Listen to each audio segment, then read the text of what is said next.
딸이 결혼한 지 1년이 되어서야 딸 집에 처음으로 가봤습니다. 내내 시부모와 함께 살다가 얼마 전에 분가했거든요. 애초에 수준 차이 나는 집안과의 결혼이라 이래저래 걱정이 많았는데 하고 사는 걸 보니 좋은 집도 얻어주고 저는 상상도 하기 힘든 살림살이를 들여 잘 사는 것 같아 안심이 되었죠. 엄마, 오늘 자고 갈 거지? 아니, 좀 이따 버스 타고 내려갈 거야. 왜? 여기까지 왔는데 왜 그냥 가? 자고 가지. 기현 씨도 오늘 저녁에 엄마 근사한 식사 대접한다고 일 끝나자마자 온다고 했는데? 아, 뭐하러 바쁜 사람을 붙들어. 내일 출근도 해야 하고 바쁘다. 너 어떻게 사는지 그거 보고 싶어서 온 거지? 대접받으려고 온 거 아니야? 시집간 딸 집에서 하룻밤 자고 저녁 식사 같이 하는 게 얼마나 큰 대접이라고 그래. 그러지 말고 자고 가. 그렇게 가면 마음이 편하겠어? 안 편할 건 또 뭐냐? 그냥 너 사는 거 보고 가면 됐지. 뭐하러 편한 집 내 집 두고 여기서 자? 애써 제 생각을 해준 딸에게 날서 목소리가 나온 것은 습관 때문이었어요. 결코 딸의 제안이 못마땅해서 그런 게 아니었죠. 딸이 제 말투에 상처받는다는 걸 알면서도 너무 오래전부터 굳어진 습관이라 쉽지 않았습니다. 딸은 저를 설득하기 어렵다고 생각했는지 더는 재촉하지 않았지만 어쩐지 표정이 어두워 보이더라고요. 그래서 일부러 집안 구석구석으로 시선을 옮겨 화제를 돌렸죠. 가전은 다시 댁에서 해준 거야? 소파나 장식장 그런 건 어머님께서 해주셨어. 어머님이 가구 안목이 좀 있으셔서 하라는 대로 했어. 나머지 가전은 내가 다 했고. 그건 잘했다. 가전은 얼마나 들었는데? 그래도 이만한 집 해줬으니 구색은 맞춰야겠다 싶어서 3천 정도. 잘했다. 할 수 있을 만큼 능력껏 하는 게 좋지. 돌아가는 대로 그 돈 붙여줄게. 내가 해준 걸로 하자. 어? 엄마가 왜? 됐어. 그만한 돈 있으면 잘 모아뒀다가 엄마가 써. 너 결혼한다고 뭐 하나 해준 게 없는데 그 정도도 못 해줘? 처음부터 분가해서 산다고 했으면 그 정도는 보태줄 생각이었다. 됐다니까. 이미 샀잖아. 그냥 엄마 써. 비상금은 있어야 될 거 아니야. 너 애 갖는다고 일도 그만뒀잖아. 그럴수록 여자는 든든한 비상금 있어야 남편 눈치 안 보고 산다. 그러니 받아둬. 나중에 정 내가 필요하면 그때 달라고 할 테니. 필요해도 달라고 안 할 거면서. 딸은 불맨소리하며 중얼거렸지만 저는 애써 모른 채 했습니다. 둘이 사는 집이라더니 방도 많고 아주 넓은 데다 깔끔하더라고요. 평생 이렇게 좋은 아파트는 처음인지라 내색은 안 했어도 속으로 많이 놀랐습니다. 한편으로는 우리 딸 참 시집 잘 갔구나 싶으면서도 이만한 집에서 우리 딸이 성이나 찰까, 시집살이 시키고 있는 게 아닐까 걱정이 되었죠. 그나저나 네 시어머니는 잘해주는 거 맞아? 괜히 구박하고 그런 건 없어? 없어. 어머님도 아버님도 참 좋은 분들이셔서 힘들게 자랐으면서 열심히 잘 살았다. 오히려 자랑스러워해 주시는 분들이야. 그러면 다행이고. 딸은 제 시부모 편을 들어 이야기했지만 완전히 안심되진 않았습니다. 자격지심인지는 모르겠지만 차이가 나도 하늘과 땅처럼 차이가 나는 집안에서 아무것도 가진 것이 없는 제 딸을 마냥 예뻐할 리가 없다는 생각이 들었거든요.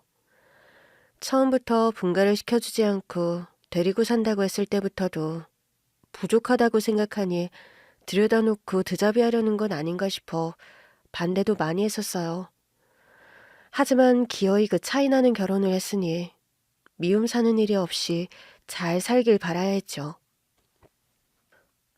괜히 흠잡힐 일 만들지 말고 혹시 혼날 일이 있거든 억울하다 하지 말고. 그저 납작 엎드려서 잘못했다 빌어. 있는 사람들 무섭다는 이야기 괜히 있는 거 아니니까. 그럴 분들 아니시라니까. 커피는 입에 잘 맞아? 더 줄까? 아휴, 됐다. 밤에 잠 못 자. 이제 슬슬 가봐야지. 벌써? 엄마, 모처럼 왔는데 여유 있게 좀 있다가. 언제까지 그렇게 바람처럼 잠깐 머물다 갈 건데? 오래 있어봐야 뭐하냐. 짐이나 되지. 그놈의 짐소리 좀 그만해. 내가 언제 엄마한테 짐이라고 했어? 왜 내가 한 번도 하지 않은 이야기로 나를 나쁜 사람을 만들어? 내가 또 언제 너를 나쁜 사람을 만들었다 그래? 괜히 내가 앉아있어. 너 신경 쓰이고 좋을 게 뭐가 있어. 게다가 종서방도 그 입장에서도 좀 생각을 해야지. 기훈 씨가 그러라고 했다니까. 어차피 기훈 씨 바빠서 아침 일찍 나갔다가 저녁 늦게 들어오는데 그 사이에 나랑 좀 같이 있어주면 안 돼? 다 늙은 엄마랑 놀아. 뭐가 재밌다고. 네 친구들 불러서 놀면 되지. 나 이제 가봐야겠다. 딸의 성화에도 저는 기어이 엉덩이를 떼고 일어났죠. 아무리 딸집이라지만 제 집처럼 편할 수가 있나요? 게다가 저와 딸은 한 공간에서 앉아 수다나 떠는 그런 보통의 모녀와는 달랐습니다. 우리 모녀 사이에는 누구에게도 이해받기 쉽지 않은 깊은 감정의 골이 있었거든요. 누구의 탓이라고 한다면 전 그걸 불운의 탓이라고 하고 싶습니다. 내 탓도 딸의 탓도 아닌 불운이 끼어든 탓이라고요. 실망한 딸의 얼굴을 보고 싶지 않아 빨리 자리를 뜨려던 순간이었습니다. 갑자기 딸 집에 초인종이 울린 거예요. 누구지? 엄마 잠깐만. 어머님이야. 뭐? 아니 시어머니가 갑자기 왜? 모르겠어. 오신다는 연락 없었는데? 어떡하지? 예기치 못한 사부인의 방문으로 저와 딸은 둘 다 사색이 된 얼굴로 허둥지둥했어요. 저는 사부인 앞에서 모습을 드러내면 안 되는 사람이었거든요. 딸도 한통속이 되어 속인 것이나 다름없으니 딸 입장도 난처해졌습니다. 엄마, 이리로 와봐. 그래. 딸은 저를 붙들고 안방에 딸린 방으로 안내했습니다. 안방 안에는 일반적인 크기의 방 하나가 더 있었는데 다름 아닌 옷방이었어요. 엄마, 잠깐만 여기 있어. 어머님 가실 동안만, 응? 그래, 알았다. 괜히 당황하지 말고 침착하게 맞이해. 저는 그렇게 딸이 사는 집 구경 왔다가 난데없이 몸을 숨겨야 하는 처지가 된 것이죠. 그렇게 정신없고 당황스러운 와중에도 옷으로 가득 채워진 방을 보니 기분이 좋았습니다. 모르긴 몰라도 먼저가 내 아빠가 많이 억울할 거예요. 자기 딸이 얼마나 대단한 집안에 들어간 건지 제 눈으로 못 봤으니까요. 제가 실컷 눈에 넣어놓고 훗날 그 사람 만나면 자랑하듯 이야기해줘야겠다 했죠. 사실 남편에게 자랑스레 말하고 싶은 말이 그거 하나는 아니겠지만요. 우리 가족은 일남일녀를 둔 지극히 평범한 가정이었습니다. 20년 전 집에 화재가 나기 전까지는요. 불이야, 불! 204호에서 불이 났어요. 저 이래 어제. 지금 그 집 사람들 다 못 나온 거야? 저기 사람이 나와요. 자다가 매캐한 연기를 마시며 남편과 함께 깼고 저와 남편은 누가 먼저랄 것도 없이 각각 아이들 하나씩을 담당하여 필사적인 탈출을 했습니다. 저는 비교적 안방과 방이 가까운 딸을 데리고 나왔고 남편은 비교적 먼 거리의 아들에게 갔죠. 나중에 알았지만 불은 아들 방에서 시작된 것이었어요. 합선으로 인해 난 사고였죠.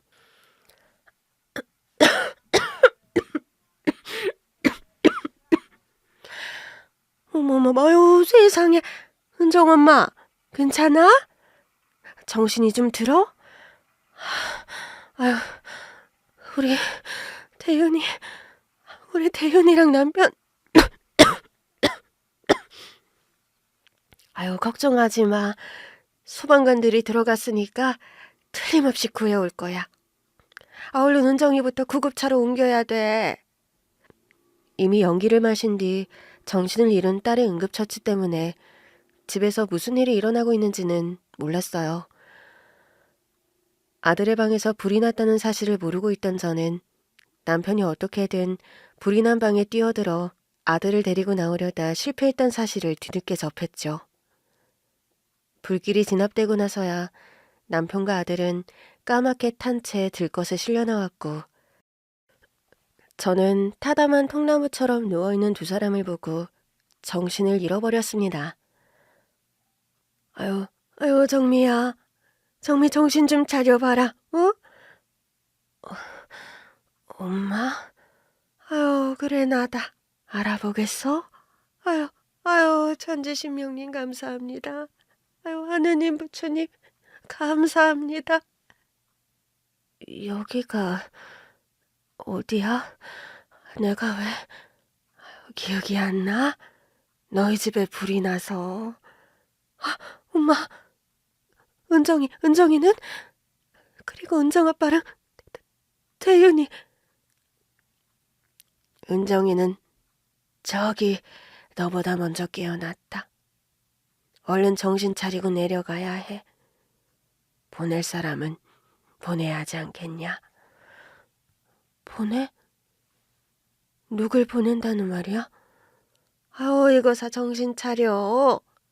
이제 네가 정신 똑바로 차려야 은정이라도 살리는 길이야. 엄마, 은정 아빠 어딨어? 우리 대은이 보러 가야겠어. 어딨어? 저는 그때 제정신이 아니었어요. 어떤 사람이 제정신일 수가 있을까요? 정신이 맑아지면서 정신을 잃기 전 화재 현장에서 본 남편과 아들의 마지막 모습이 떠오르자 정말 미쳐버릴 것 같았습니다. 딸이 보고 있는 자리에서 그래선 안 됐는데 도저히 이성을 붙들고 있을 수가 없었죠. 견딜 수가 없는 괴로움에 괴성을 지르며 병실 바닥을 뒹굴다가 결국 의료진에게 붙들려 진정제를 맞고서야 진정되었죠. 아가, 네가 정신줄을 놓으면 은정이도 죽는다. 앞으로 마음 단단히 먹고 살아야 된다, 알겠어? 아유, 그래야 태훈이 살리려다 먼저가 은정애비한테도 면이 서는 거다. 그게 네가 할 일이야. 그날 엄마는 정신 차리라는 듯 제 손을 있는 힘껏 쥐며 일렀죠. 제가 단단해지지 않으면 결국 제 품에 있는 딸이 위험해질지도 모른다면서요. 이내 엄마의 눈에 가득 담긴 눈물이 제 볼 위에 후두둑 떨어져 내렸습니다. 화재로 잃은 것이야 손으로 꼽을 수 없을 만큼 많죠. 알뜰살뜰 어려운 시절부터 모아온 손때 묻은 가정가구들은 물론이거니와 아이들 성장을 기록한 앨범들, 가족의 소중한 추억이 담긴 여러 가지 물건들이요. 하지만 그 무엇도 남편과 아들을 잃은 것에 비하면 아무것도 아니었습니다. 그건 정말 아무것도 아니었어요. 정신이 하나도 없던 사이 저를 대신해 장례를 주도한 것은 엄마였죠. 엄마는 젊은 나이에 죽은 남편과 아들을 납골당에 안치하는 것을 반대했습니다. 이승에 미련이 없이 자유롭게 훨훨 날아갈 수 있게 해야 딸인 제가 편할 거라고 생각한 거예요. 그래서 저는 남편과 아들을 배를 타고 먼 바다로 나가 뿌려주었습니다. 평소 수영을 좋아하는 두 부자가 자유롭게 함께 바다를 누비는 상상을 하면서요. 은정 아빠, 잘 가. 잘 가. 많이 고맙고 많이 미안해. 대윤아, 대윤아, 우리 아들도 잘 가. 울지 말고 기다리고 있어. 엄마가 나중에 꼭 우리 아들 보러 갈게. 아빠, 안녕. 대윤아, 안녕? 흔들리는 배 위에서 제 손을 벗어나 바람에 날려 바다에 잠겨 사라지는 두 사람을 바라보며 울기도 정말 많이 울었습니다. 우리 가족에게 그렇게 큰 비극을 안겨주고서 시간은 야속하게도 저희를 기다려주지 않고 가더라고요. 인생에서 가장 소중했던 사람들 중 둘이나 먼저 보내는데도 세상은 무리 없이 돌아갔습니다. 잠시 친정에 머무르다 보험금 정리가 된 후 전셋집을 얻어 살던 곳으로 돌아왔어요. 엄마, 나 학교 안 가면 안 돼? 학교를 왜 안 가? 가야지. 가기 싫은데. 왜 가기 싫은데? 애들이 다 아니까. 나 전학 가고 싶어. 아는 게 왜? 그런 것도 하나 못 견디면 앞으로 세상을 어떻게 살려고 해? 그땐 제가 초조했던 것 같아요. 딱히 재산이랄 게 남은 것도 없었고 제 능력껏 딸 하나를 제대로 키워야 한다는 생각에 조바심이 난 것이죠. 문제는 저도 그 화재로 큰 부상을 입었다는 점이었습니다. 애들 아빠와 아들 장래로 경황이 없어 대수롭지 않게 생각했는데 후에 얼굴과 팔을 싸맸던 붕대를 풀고 나니 그 흉터가 말도 못하게 심했어요. 하필이면 딱 드러나 보이는 곳에 문제가 생겼는데 그건 앞으로 저희 모녀가 살아가는데 큰 걸림돌이 되었습니다. 정미야, 그러지 말고 화상 전문 병원으로 가보자. 너 이거 제때 치료받아야지. 나중에 가서 없애려면 힘들어. 화상 치료가 얼마나 비싼데. 내가 그럴 여유가 어딨어. 지금 당장만 생각하지 말고 나중을 생각하자. 응? 언니, 난 당장 우리 은정이 데리고 먹고 살 일만 생각하면 막막해 죽겠어. 여기 화상 전문 병원이 있는 것도 아닌데 언제 거기까지 가서 치료를 받아? 그럴 돈도 시간도 없는 거 알잖아. 성미야, 돌이켜 생각하면 어떻게든 그때 치료했어야 했나 싶어요. 하지만 그땐 흉터를 치료해야 한다는 생각보다 그나마 딸이라도 온전히 다치지 않고 살아준 것만으로도 감사했죠.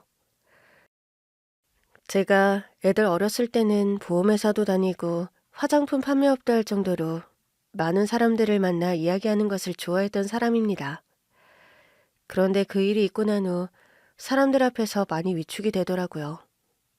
더는 이전과 같이 살 수 없다는 심리적 위축감도 그렇지만 몸에 남은 흉터 때문에 밖에 나가는 것이 점점 어려워졌어요. 저거 봐봐. 뭐야 징그러워. 외출할 때마다 주변에서 따가운 눈총을 받아야 했고 그런 말을 들을 때마다 어린 딸이 상처받는 것을 보는 게 힘들었습니다. 괜히 나 때문에라는 생각 때문에 외출도 안 하게 되고요. 친구처럼 다정한 엄마가 되고 싶었는데 딸이 저 때문에 달라진 환경 때문에 위축되고 약해질까봐 모진 소리 많이 해서 키웠어요. 엄마, 아빠 보고 싶어. 아빠는 없어. 대윤이도 없고. 왜 자꾸 없는 사람을 찾아? 그치만 보고 싶은데. 보고 싶어도 이제 돌아올 수 없는 사람을 찾는 건 미련한 짓이야. 그러니까 정신 똑바로 차리고 가서 숙제나 해. 다 큰 어른이었던 저도 아이 아빠와 아들이 없다는 사실에 눈물로 밤을 지새울 때가 많았는데 어린 딸은 오죽했겠어요. 하지만 그땐 그게 맞는 줄 알았습니다. 저는 또 저대로 마음이 바빴어요. 사람들 앞에 나서서 하는 일이 힘들다 보니 숨어서 할 수 있는 일을 찾아야 했는데 그게 식당 주방 일이었거든요. 그나마 그 일도 제게 기회를 주는 것도 많지 않았고요. 저 애기 엄마 이게 뭐야? 몇 달 전에 집에 불이 나서요. 세상에. 아니 아무리 안 보인 데서 일한다고는 하지만 같이 일하는 사람들도 있는데 보기 좀 그래. 미안해요 애기 엄마. 내 사업장이지만 함께 일하는 사람들이 있다 보니 마냥 내 마음대로 할 수 있는 것도 아니야. 아니에요. 만나주신 것만으로도 감사해요. 그렇게 몇 군데의 식당을 전전하다 사장님 혼자 하시는 식당에서 저를 받아주셨습니다. 식당에서 일할 만큼 특출난 손맛을 가진 건 아니었지만 그래도 손끝이 야무지다는 소리 들었던 살림꾼이었던 만큼 일은 제대로 했어요. 하지만 하루도 쉬지 않고 종일 주방에서 일을 한다는 게 참 힘들더라고요. 이런 일이 있을 줄 알았더라면 애들 아빠 살아있을 때 돈도 더 열심히 모아놓을 걸. 나도 일 그만두지 않고 살림만 하지 않았을 텐데 뒤늦은 후회도 들었습니다. 그럴 때일수록 정신 바짝 차리고 제 딸에게는 저와 같은 처지와 가난을 대물림하면 안 되겠다는 생각이 들었죠. 이문정, 이번에 이 문제는 왜 틀린 거야? 그게 실수했어. 실수? 실수는 한 번 했을 때 실수야. 지난번에도 문제 잘못 읽고 틀린 문제 있지 않았어? 왜 자꾸 같은 실수를 해서 맞을 수 있는 문제를 틀려? 회초리 가져와. 엄마, 잘못했어. 다음엔 100점 맞을게. 안 돼. 제대로 혼나야 다음번에 오늘 같은 실수하지 않는 거야. 그래도 95점이면 잘한 건데. 선생님도 잘했다고 칭찬해줬는데 엄마는 왜 안 해주고 때려. 반에서 95점 맞는다고 잘하는 거 아니야. 세상에는 100점 맞아오는 애들이 얼마나 많은데. 엄마가 말했지. 나중에 엄마처럼 안 살려면 공부 열심히 해야 한다고. 열심히 하고 있단 말이야. 이 정도로 해선 안 된다고. 오늘은 하나 틀렸으니까 한 대야. 하지만 다음엔 또 같은 실수해서 틀리면 2대. 알겠어? 아는 언니도 제가 애한테 너무 독하게 군다고 한 소리 했어요. 언니 눈에도 짠해 보이는 딸이 제 눈에는 왜 안 그랬겠어요. 하지만 아이 응석을 받아줄 여유도 없었고 그게 훗날 아이에게 독이 된다는 생각이 있던 저는 딸을 다정한 말로 품어주지 못했습니다. 그래도 필요할 때는 딸과 외출하는 일이 전혀 없진 않았어요. 초등학생 때까지만 해도 가끔 마트에 가거나 딸 옷을 살 때는 같이 가기도 했거든요. 그런데 제가 딸과 밖에 나가지 못하게 된 계기가 된 일이 있었어요. 딸이 중학교 1학년 때 시에서 개최한 대회에서 학교 대표로 상을 받게 된 일이 있었습니다. 엄마, 나 이번에 상 받을 때 엄마도 와주면 안 돼? 엄마 일해야지. 다른 애들은 가족들이 다 올 텐데. 그럼 송정이 이모 보낼게.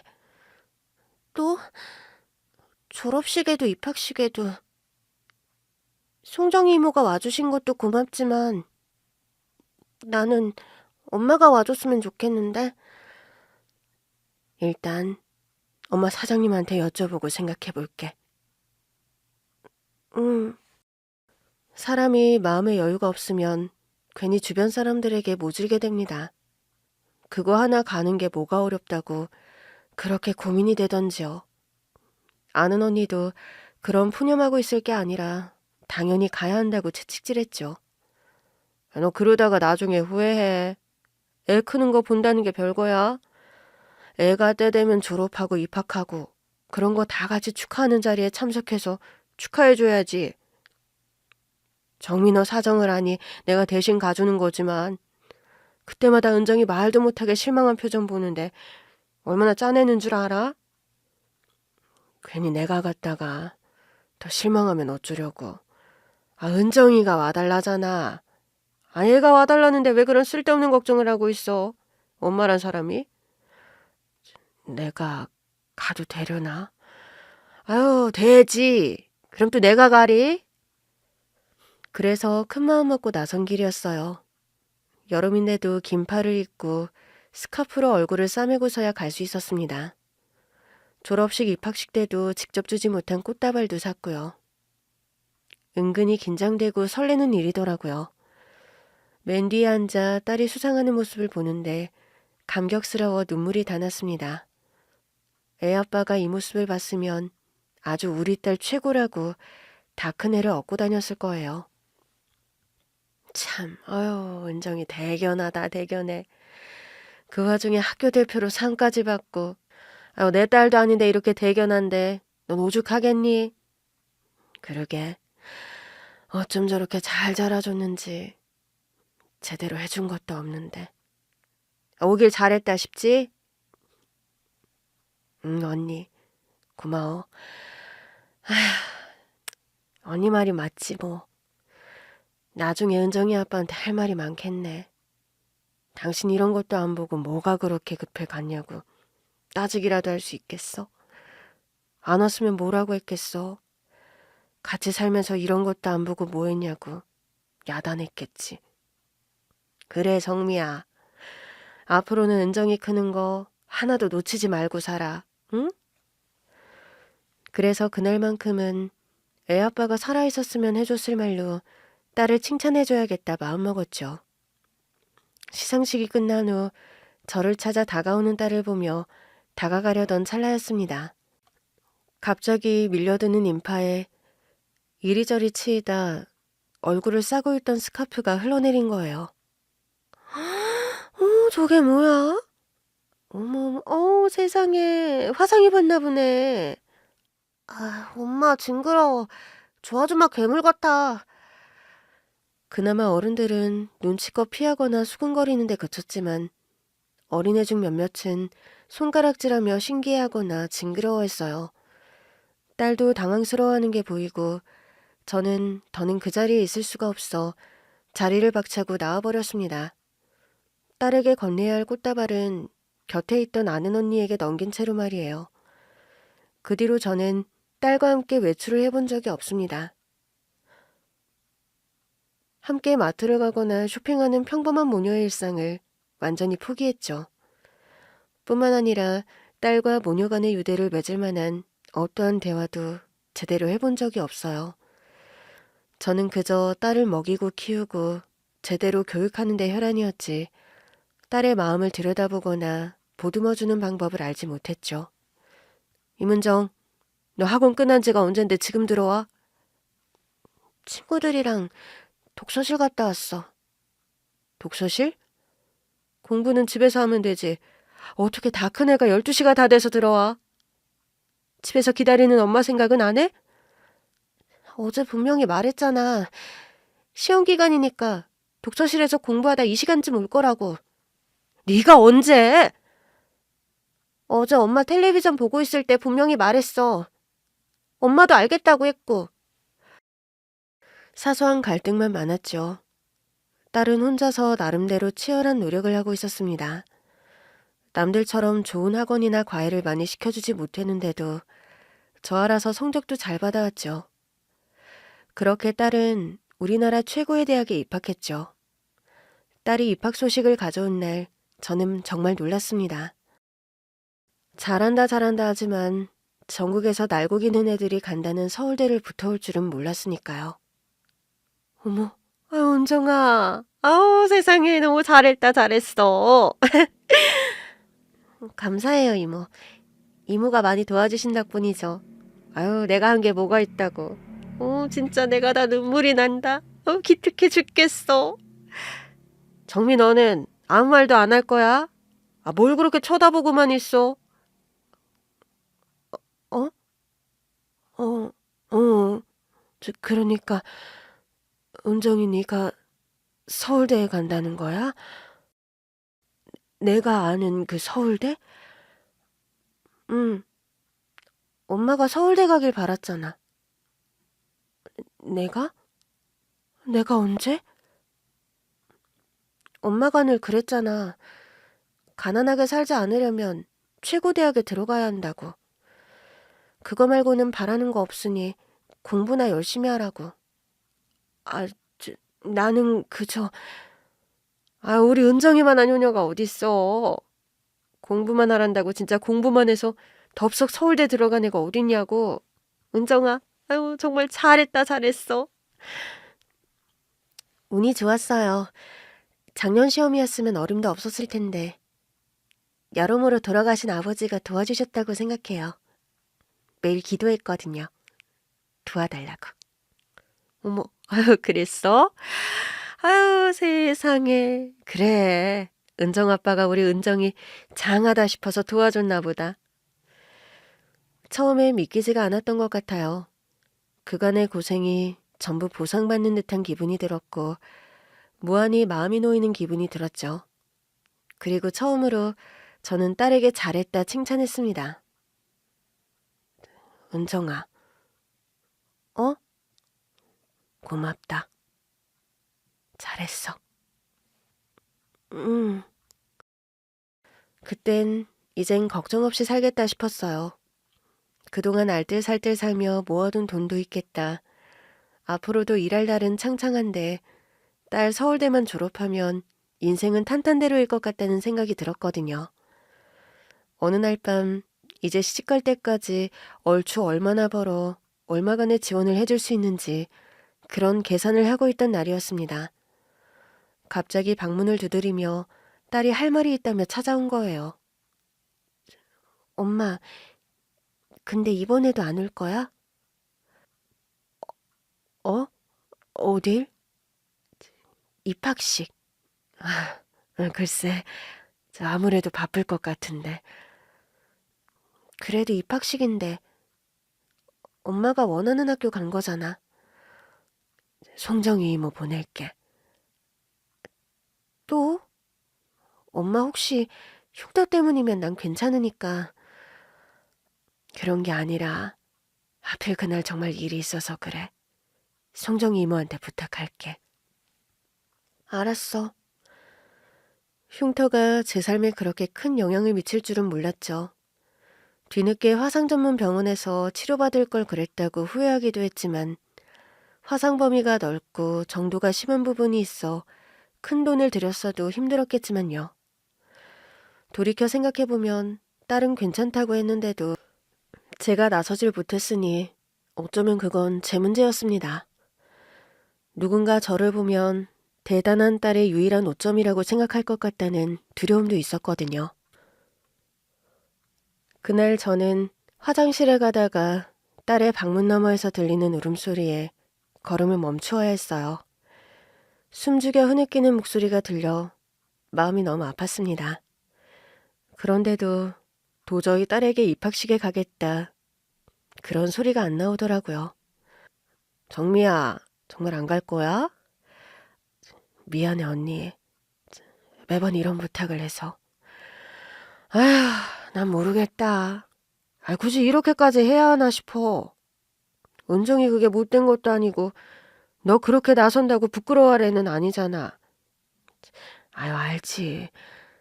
근데 괜히 내 마음이 그래. 그 좋은 학교에서 새로 시작하는 애를 괜한 입소문에 오르내리게 하는 것도 싫고.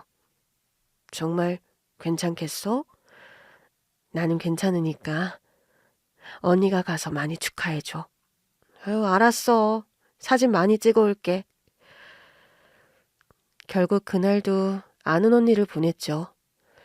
제 사정을 딱하게 여기고 친언니처럼 많은 배려를 해주는 언니가 아니었다면 아마 많이 곤란했을 거예요. 하지만 막상 언니만 보내고 나니 마음이 좀 그렇더라고요. 일이 손에 잡히지 않을 것 같아 그날 일도 뺐는데 혼자 집에 덩그러니 앉아있으려니 얼마나 마음이 싱숭생숭하던지요. 결국 저는 온몸을 꽁꽁 싸매고 학교에 가서 몰래 눈에 담아왔죠. 왜 그렇게 마음의 여유 찾기가 힘들던지. 그 뒤로도 제가 독해져야만 딸의 인생이 더 핀다는 생각으로 더 아등바등 살았어요. 저는 제가 할 수 있는 일을 최선을 다하고 딸은 딸이 할 수 있는 최선을 다한 것이죠. 그렇게 무사히 졸업 후 대기업에 입사한 딸은 돈도 차곡차곡 모으고 늘 제게 자랑이 되었죠. 그러던 어느 날이었습니다. 엄마, 나 할 말이 있어. 오랜만에 내려왔다 싶었는데 할 말이 있어서 온 거야? 전화로 하지. 바쁜데 뭐하러 여기까지 와서. 직접 얼굴 보고 하고 싶은 이야기라서. 그게 나 실은 만나는 사람이 있는데. 어? 남자친구가 있었어? 어, 근데 얼마 전에 프로포즈 받았어. 그 사람한테. 그래? 그럼 너도 결혼할 마음은 있는 거야? 어, 근데 엄마, 그게 왜 남자한테 무슨 문제라도 있어? 문제가 아니라 그 사람 집안이 좀 잘 살아. 잘 살면 좋지. 근데 왜 차이 날 것 같아서? 그게 딸은 계속 우물쭈물 제대로 이야기하지 못했습니다. 남자친구가 있다는 사실도 프로포즈를 받아 결혼 생각이 있다는 것도 제겐 전부 놀라운 소식이었는데 그보다 더한 소식이 남았던 거예요. 딸이 어렵게 꺼낸 이야기는 남자가 소위 재벌집 둘째 아들이라는 것이었습니다. 우리나라 굴지의 대기업이라고 할 수는 없지만 들으면 누구나 알만한 기업이었죠. 그 이야기를 듣자마자 저는 반감이 들더라고요. 아, 뭐? 아니 뭐 그런 남자랑 어쩌다가 우리 회사 부장님 연이 돼서 어떻게 그렇게 됐어? 처음에 나도 몰랐고 알고 난 후에는 솔직히 나도 부담도 되고 결혼까지 생각 못했는데 갑자기 결혼하자 그래서 얼마나 놀랐는지 몰라. 안 돼. 엄마는 반대야. 엄마, 나는 네가 시집살이 없는 평범한 집안에 시집가 평범한 남자 만나 살았으면 싶다. 섣불리 오르기도 힘든 나무에 올라가 헛디뎌 떨어지기라도 하면 아휴, 살다 보면 별일 다 있잖아. 엄마는 어떤 식으로든 네가 엄마같이는 안 살았으면 좋겠어. 괜히 그런 집에 가서 힘들게 살게 되면 돈이 많으면 뭐 하겠어? 하지만 엄마, 난 그 사람이랑 결혼하고 싶어. 집안 차이가 나더라도 어떻게든 극복하고 싶단 말이야. 엄마가 반대할 거라는 생각은 했지만 그래도 엄마한테 응원받고 싶어. 뻔히 보이는 고생길을 왜 가? 사랑도 사랑 나름이야. 그런 집에서 자란 애가 너를 이해하면 또 얼마나 이해하겠어? 너 분명히 가서 고생할 거 뻔해. 남자도 한계가 올 거다. 나는 너 고생해서 사는 거 싫다. 딸이 능력 있는 남자 만나 결혼한다니 정말 기뻐할 일이었죠. 하지만 그게 정도라는 게 있잖아요. 신데렐라도 그 정도 수준 차이는 아니었을 겁니다. 오히려 의심마저 들었어요. 대체 그렇게 잘난 집안이 왜 우리 딸을 받아주겠어? 싶은 못난 마음도 들었고요. 딸 이야기를 들어보니 양가의 허락을 받은 건 아니지만 남자가 당연히 허락해 주실 거라고 했나 봐요. 저는 괜히 딸이 상처받는 일이 생길까봐 계속 반대를 해야 했죠. 하지만 딸의 뜻도 확고했습니다. 그 다음 주 제게 말도 없이 남자친구를 집으로 데려온 거예요. 어머님께서 걱정하시는 바가 무엇인지 잘 알고 있습니다. 살면서 평생 눈물을 흘리지 않겠다는 이빠른 소리는 못하지만 어머님께서 걱정하는 것처럼 우리 집안 문제로 은정이가 마음 아파할 일은 없을 거라고 자신 있게 말씀드릴 수 있어요. 은정이도 자네도 무슨 마음으로 밀어붙이는지 알아. 젊은 날 만난 남녀가 무서울 게 뭐가 있겠어? 내가 꽉 막힌 사람이라 그런진 몰라도 차이가 나는 결혼에는 분명 부작용이 있기 마련이라는 생각이 들어. 지금이야 이렇게 자신 있게 약속을 해도 결국 울게 되는 건 은정이겠지. 엄마, 잘 살게. 우는 일 없이 잘 살겠다고 약속할 테니까 제발 허락해줘. 엄마 허락받고 싶단 말이야. 딸도 너무 기운 결혼을 하는 것 같아 걱정이 많았지만 둘이 한창 죽고 못 살 시기라 그런지 뜻을 굽히기가 쉽지 않았습니다. 어떻게든 설득하려는 생각으로 온 것이었고 그렇게 한 달 동안 매주 내려와 저를 설득시켰죠.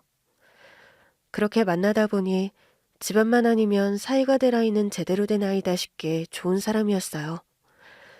그러다 보니 저도 사람이 아쉬워졌고 갈등이 많았습니다. 아유, 둘이 그렇게 좋다는데 반대한다고 뭐가 되겠어? 정작 그 집에서는 알아서 하란다고 했다며. 그니까 더 이상하고 찝찝한 거야. 집안 받쳐주는 여자들이 널리고 널렸을 텐데 학벌이나 직업 하나만 보고 애를 데려가기도 하나 싶으니까 그렇지. 그래도 야 보니까 남자애가 참 괜찮더라. 그러지 말고 한 번만 넘어가. 막말로 아니면 그냥 이혼하면 되는 거지. 요즘 이혼이 대수야? 옆에서도 그렇게 설득하다 보니 저도 어쩔 도리가 없었죠. 그래, 정 안 되면 헤어지면 그뿐이지. 뭐 그렇게 심각한 일이라고. 그런 생각으로 허락한 거예요. 하지만 절대 양보할 수 없는 게 있었습니다. 어? 엄마, 그게 무슨 소리야? 상견례를 송정이모를 보내겠다니. 엄마 사정 따로 이야기하진 않았다며. 엄마는 괜히 너 흠잡는 일 만들고 싶지 않아. 아유, 어머님 말도 안 돼요. 부모님께서는 그런 거 전혀 개의치 않아 하실 거예요. 자네도 은정이 너도 절대 내 마음을 모를 거야. 나중에 딸이라도 낳으면 눈꽃만큼의 흠도 만들어주고 싶지 않은 내 마음. 그제야 알겠지. 아무리 그래도 그렇지. 어떻게 다른 사람을 내 어머니로 앞세워서 결혼을 해. 엄마 진짜 너무한 거 아니야? 내가 언제 엄마 부끄럽고 창피하다고 했어? 나는 한 번도 그런 말 한 적 없는데 계속 송정이만 앞세워 보낸 건 엄마야. 그래서 살면서 한 번도 괜찮다 소리를 안 한 거야? 뭐? 네가 정말 괜찮았으면 언제고 나를 찾아와 괜찮으니 꼭 가자고. 입학식도 졸업식도 나를 끌고 갔겠지. 엄마! 자네도 물론 나보다야 자네 부모님은 자네가 더 잘 알겠지만 자신 있나? 이걸 보고도 자신 있어? 저는 상견례 자리와 결혼식 혼주석에 아는 언니를 세울 생각이었습니다.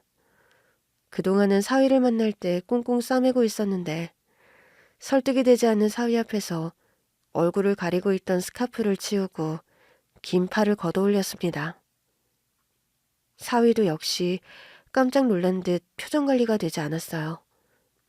자네 부모님은 둘째 문제야.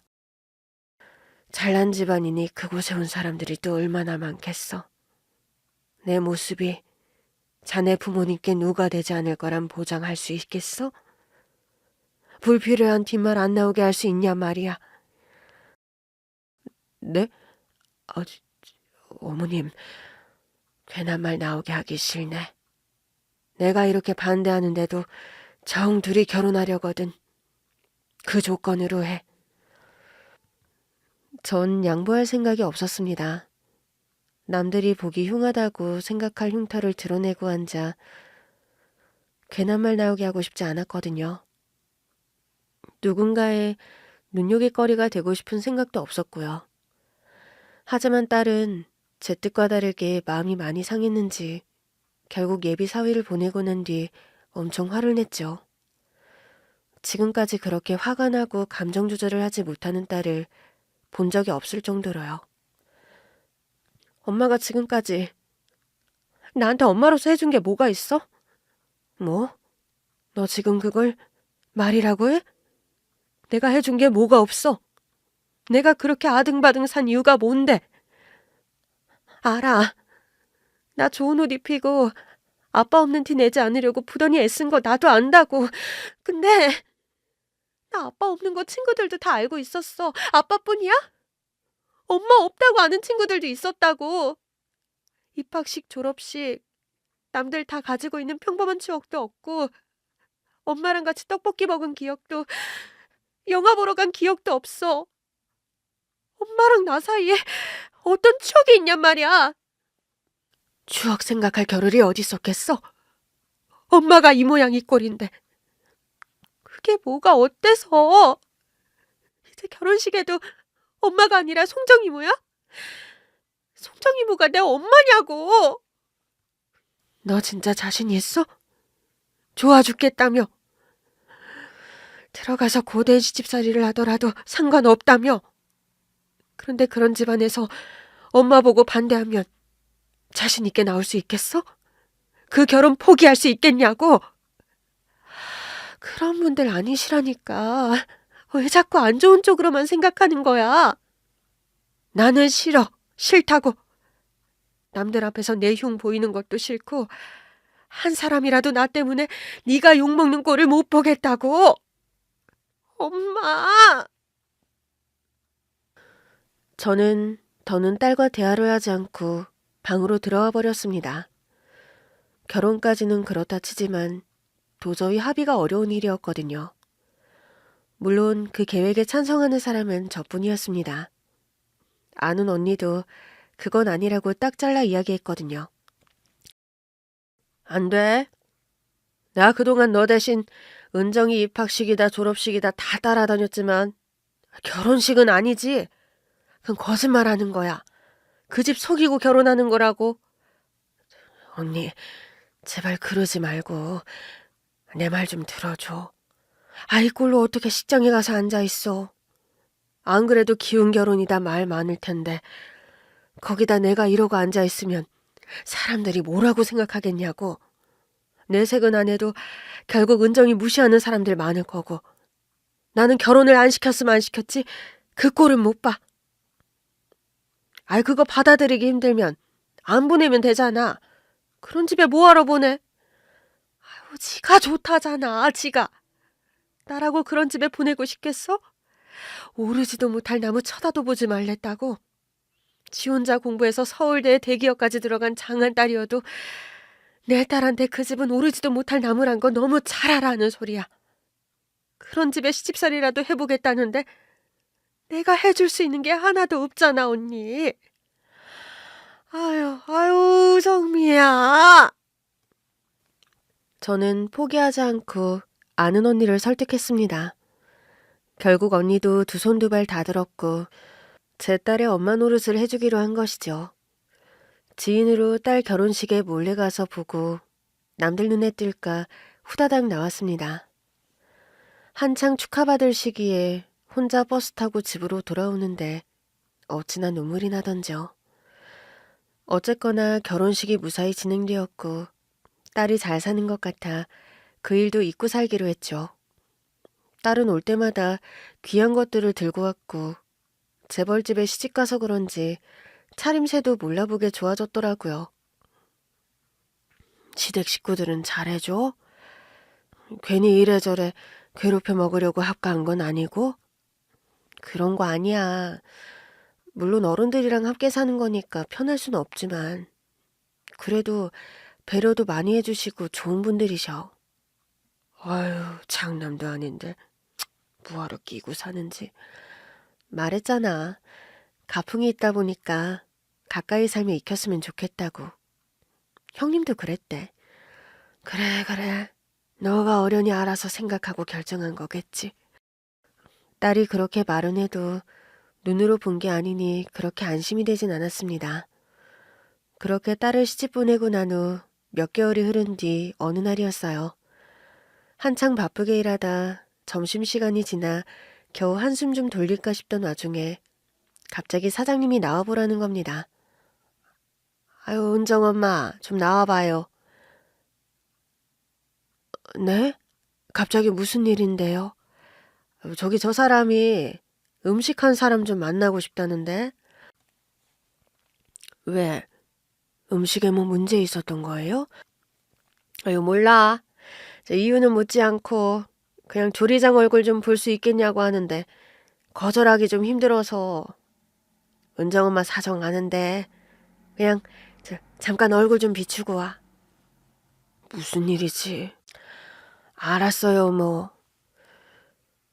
사장 말을 듣고 홀에 나가보니 웬 여자가 혼자 앉아 있었습니다. 여긴 대체 왜 온 거지 싶은 차림새의 여자였어요. 여러모로 눈에 띄는 여자였는데 제가 다가가자 그 여자는 자리에서 일어나 고개를 숙이더라고요. 아유, 예. 지금 무슨 일로 저를 찾으셨는지. 오랜만에 입에 잘 맞는 맛있는 음식을 먹어 감사 인사를 드리고 싶었어요. 솜씨가 참 좋으시네요. 감사히 잘 먹었습니다. 에? 아유, 예. 저야말로 맛있게 먹어주셔서 감사합니다. 요리한 지 20년이 넘도록 이런 일은 또 처음이네요. 또 올게요. 잘 먹었어요. 그리고 정말 그 말만 남기고 가버렸죠.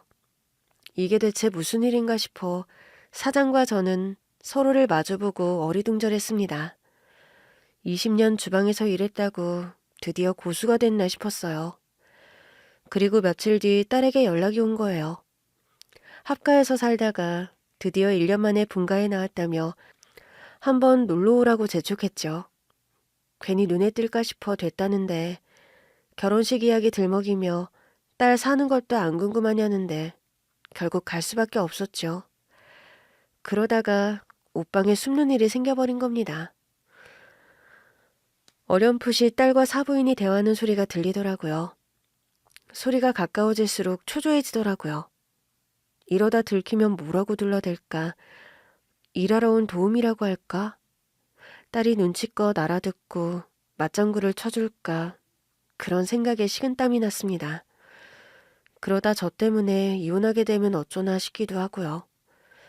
그런데 그 목소리가 점점 더 가까워지는 겁니다. 어머니 괜찮아요. 저 그림 같은 거 볼 줄 몰라서요. 아유, 그림도 많이 봐야 보는 눈도 생기고 그러는 거야. 아무리 자식집이라지만 함부로 안방 들어오는 거 아닌데 미안해.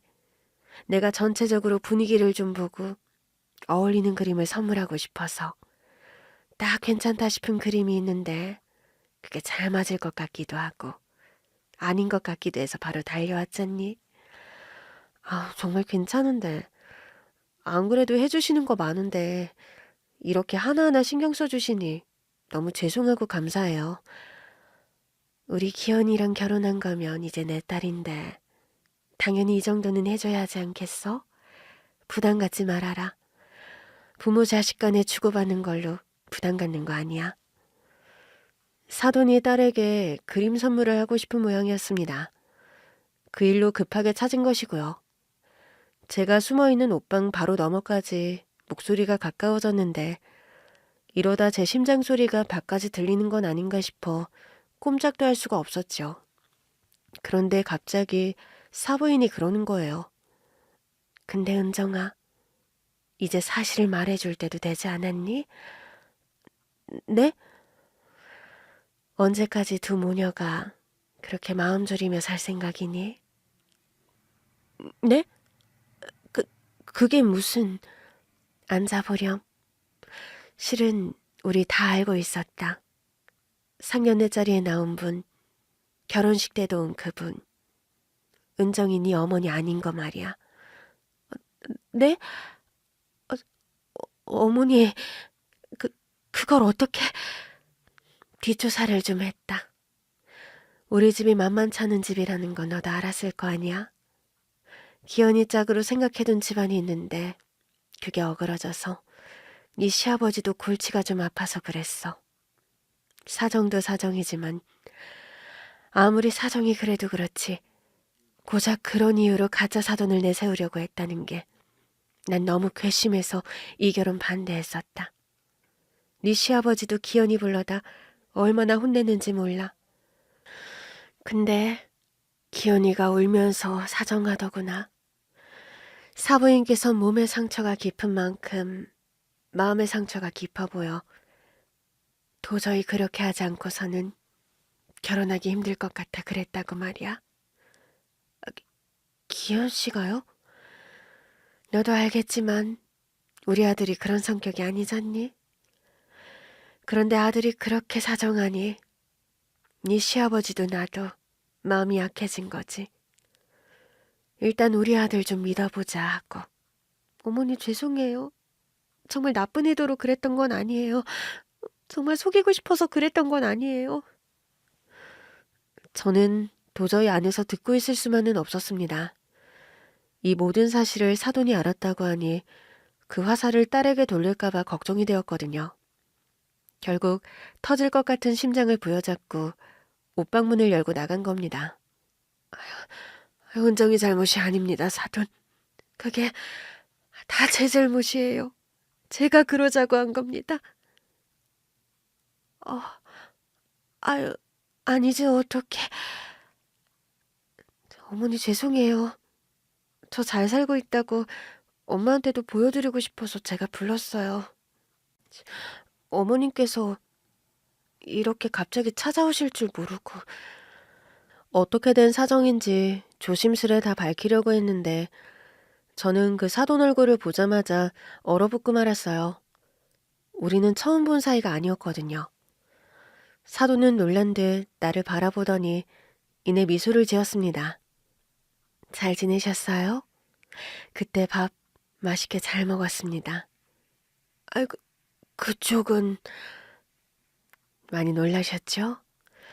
실은 은정이가 집안일로 너무 마음 졸이며 사는 것 같아 이제 더는 안 되겠다 싶어 한번 직접 만나보고 싶어서 간 겁니다.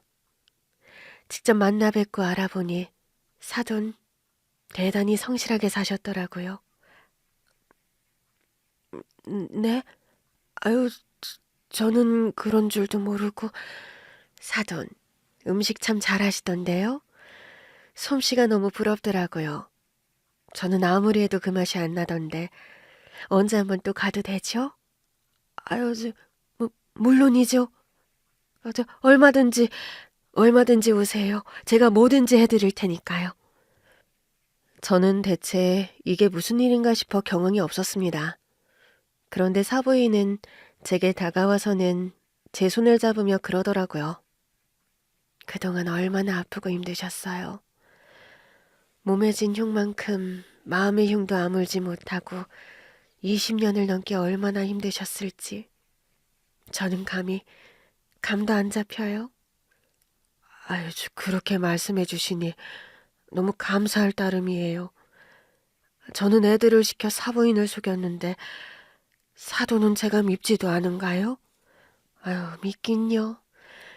처음에야 놀라기도 하고 하도 났지만 은정이 곁에 두고 보다 보니 그저 사돈께서 어떤 마음으로 그런 결심을 하셨을지 그런 생각이 들어서 마음이 너무 아프더라고요. 세상이 내 마음처럼 안 될 때가 많잖아요. 그게 사돈께서 딸을 지키려던 방식이니 저는 존중합니다. 오죽했으면 그러셨을까 그런 생각이 들더라고요. 그러니까 앞으로는 숨지 마시고 혼자 끙끙 앓지 마시고 세상에 나와 사세요. 사람 사는 게 다 그렇잖아요. 아픈 거 서로 어루만지며 사는 거요.